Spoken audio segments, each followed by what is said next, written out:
I'm Sarah Fensky. This is St. Louis on the Air.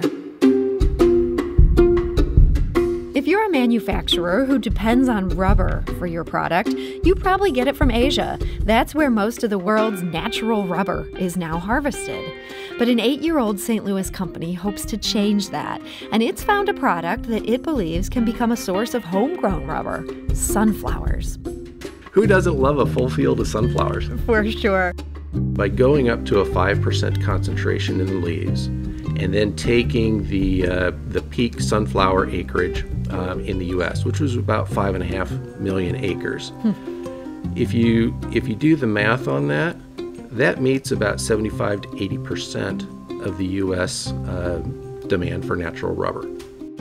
That company is called Edison Agrosciences, and joining us today to talk about it is CEO David Woodburn. David, welcome. Thank you so much, Sarah. Very happy to be here. So, David, you started trying to cultivate a domestic source of natural rubber years ago. Why was that your focus?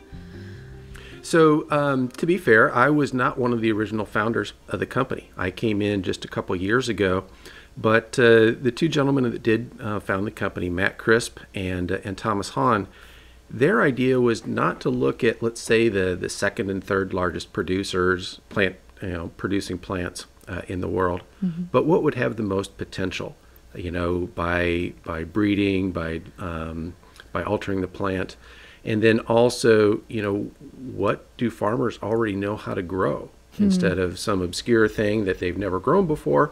How about something that's already been grown as a cultivated crop? And sunflower rose to the top of the list. And is that something they identified, or is that something that happened after years of digging into this? No, that was really something from the outset. They knew about the rubber issue, and there are a number of issues there: the geographic concentration, the species hyperconcentration, let's call it. They knew about the issue, and once they started looking, I think they were probably just as surprised as anybody else to hear that sunflower plants produce natural rubber in the leaves. Yeah, that seems so surprising to me. So this is coming from the leaves. How does a sunflower have to be changed or modified in order to be a truly good source of natural rubber? So that's kind of what we're figuring out. We've done variety trials here in St. Louis where we plant, it was actually 121 different varieties of sunflower and measured the rubber content in each one of those. And what we found is that there were some that produced at 0.2% in the leaves, and some that produced at about 1.8%. And while the 1.8% is still kind of a small amount, that's not very exciting. You look at that difference; that's a 9x difference between the heaviest producers and the lightest producers. So that's one approach that we can take, is to understand what's causing that difference, and then just sort of exploit that natural variation in the crop. So you say 1.8%. Yeah, that doesn't sound like a huge number. How high would you have to get that percentage for this to be economically feasible? The economics really hinge on the extraction, getting the rubber out. So right now at that 1.8%, that gives us about 100 pounds of natural rubber per acre. Which isn't terrible from a dollars and cents standpoint. The hard part is, or the expensive part is getting it out. So if we can get that above 3%, then we can really start treating this as a serious rubber crop. Ideally, we get it up to 5 or 6%. I could see how that would make a huge difference. You talked about that extraction. We do want to mention that you can check out a photo of the sunflower's rubber extract. We put that on our Instagram page. That's STL on Air. How does that extract and that rubber that's coming from sunflowers, how does that compare to traditional sources of rubber in Asia? It's green. They're both green? It's the same. It's the same thing. It's natural rubber. The only difference is that it's coming from sunflower, and sunflowers store it as sort of a liquid within the leaves, whereas a rubber tree, if you think about how those are harvested, you're looking for the latex, sort of the sap of the tree, and that's how they harvest it. They actually slice the tree and hang a small bucket, from a nail at the bottom of that slice. And the rubber flows down from there From there, it's collected, and then it's purified.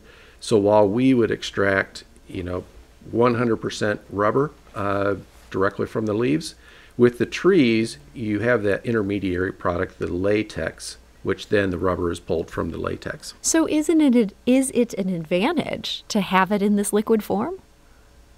Potentially. It is different, right? So we have to further explore how that makes a difference in physical characteristics, in the molding characteristics. What we did find, and if it's the picture that I'm thinking of, it's a small sheet of rubber. It's about an 11% blend with rubber from the Hevea rubber tree. But what they found is that it did mold easier because of that liquid rubber characteristic. We think of trees being tapped. I assume those trees are living for decades. With the sunflower, is the sunflower giving its life for this rubber process? It is. It's an annual crop, the way we manage it today. And so, yes, it would be an annual crop that's, worked into a rotation in different spots, potentially around the U.S. or around the world. So it's not a permanent crop that has the same sort of susceptibility to disease from being in one, single place forever, like what is being seen in the rubber plantations. So that, too, could be a big advantage here. Exactly. And so, when you need more rubber or the price of rubber is good, you plant more rubber producing sunflower. When the rubber prices are down, you just produce you plant a little bit less. But you're able to work it through a rotation with other crops, and that really helps a lot with soil fertility and pest resistance. My guest today is David Woodburn. He's the CEO of Edison Agrosciences. That's located right here in St. Louis. David, some really good news. You recently won a $1 million contract from the Defense Advanced Research Projects Agency. That's apparently part of the Department of Defense. Why are they interested in this? So that's a question that I'm not supposed to answer. Oh. But what I can say is I apologize. that, A state secret right there. But what I can say is that, the world supply of natural rubber is at risk. I mentioned that 90% of it or so comes from Southeast Asia. All of it comes not only from the same plant species, but really clones of exact same trees. And so once you have that type of concentration, pests, whether it be disease or insects, really, if they take hold, things can move fast. And that's exactly what happened in the early 1900s when, this is going to sound familiar, right? Almost 100% of the world's natural rubber came from South America. It all came from the Hevea rubber tree until the South American leaf blight set in. And now there's essentially no commercial rubber produced in South America. And there have been many attempts to establish new plantations. But after about 5 years, when that canopy of the trees, starts to close in, a leaf blight sets in, and then those plantations need to be abandoned. So it's only a matter of time before that hits Southeast Asia, and that's what we're trying to, we're trying to avoid sort of the rubber apocalypse that is really likely to happen. We just don't know exactly when. I understand that there have been previous times that we almost hit that rubber apocalypse, that in World War II, the rubber supply was interrupted. What happened there? How did people get around that? Well, they didn't. And so what happened was the U.S. and other countries that weren't in Southeast Asia, that didn't have direct access to a supply of natural rubber, looked for alternatives. Now, those alternatives include synthetic rubber, which is great, except synthetic rubber still, even after all these years, all these decades, still does not have the same performance characteristics of natural rubber. And we can come back to that in a minute. So alternative crops that were pursued, but by the time that the end of the war came, it was easier just to go back to traditional Hevea rubber. There are a couple other plants that were tried. Waiuli is a desert shrub. There's Bridgestone has a small plantation of a couple hundred acres, a research plot in Arizona, I believe it is. But it's that's certainly not something that is already commercialized crop. And there are certain varieties of dandelion that have, that produce natural rubber. But again, growing dandelion as a crop is a different animal. Mm-hmm. And you mentioned this synthetic rubber doesn't have the right performance characteristics. What does it not do that the natural stuff can? So there's a certain abrasion resistance and wear resistance, compression resistance that natural rubber has that hasn't been matched by synthetics. And as a recovering engineer, I mean, I'm kind of surprised by that, but that is indeed true. So when you look at different applications, so let's say, I drive a four-door sedan, it's nothing exciting. The tires for that vehicle are probably maybe 30% natural rubber. However, let's look at aircraft tires. Those are always 100% natural rubber. And, so you can kind of imagine why some people would be interested in the supply of natural rubber. Mm-hmm. It's what yes, we could use synthetic rubber, but who wants to fly on a plane where the tires are pretty good? They're almost as good as what they used to be, or to have a fighter pilot land someplace and say, yeah, you know what, these tires are pretty good. They're almost as good as what they could be. It doesn't sound very very enticing. Yeah, you make a great argument there. I want to circle back to this $1 million research contract that you got. You told our producer that normally wouldn't be that much for a research company, but that this is a game changer for you guys. How so? Well, because Edison Agrosciences, to be honest, is only 3 people at this stage. And so $1 million of guaranteed funding, consistent funding, dependable funding, is a big step for us to really prove out the science, create samples, and get to a point where we can show a path to commercialization, at the end of this 2-year program. We have been able to raise equity capital or investor capital, a little over $900,000.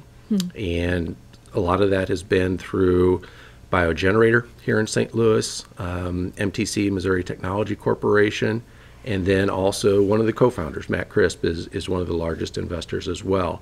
But this really gives a boost to us and me as CEO, to be able to plan for the company and being able to make progress without spending all my time figuring out where the next dollar is going to come from. So at the end of this 2-year contract, how close do you hope to be to bringing this to market?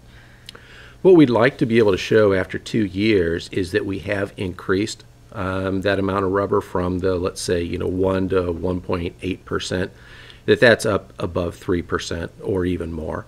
It won't be in hundreds of thousands of acres at that point. That's not really the purpose. But to get to a point in the lab, in the greenhouse, and a few very, very small field trials to show that, hey, we have seen a large improvement, and now we're ready to scale that up.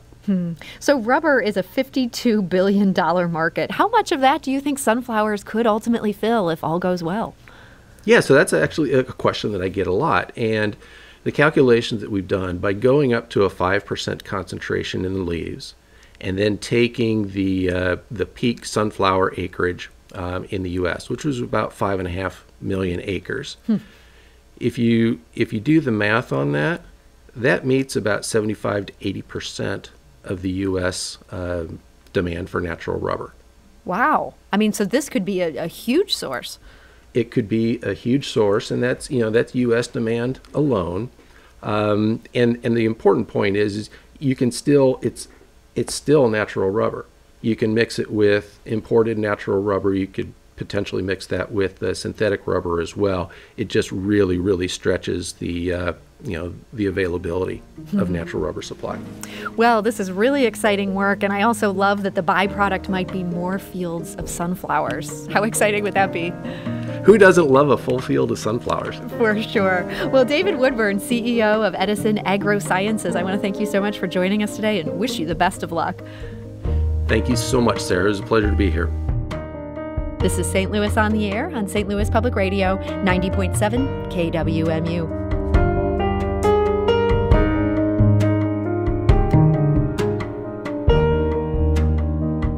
Do you find yourself regularly listening to episodes of St. Louis on the Air? Suggest us to a friend you think might enjoy our conversations. And leave us a review and rating on Apple Podcasts on the App Store. It's the simplest way to help people discover our show. Thanks.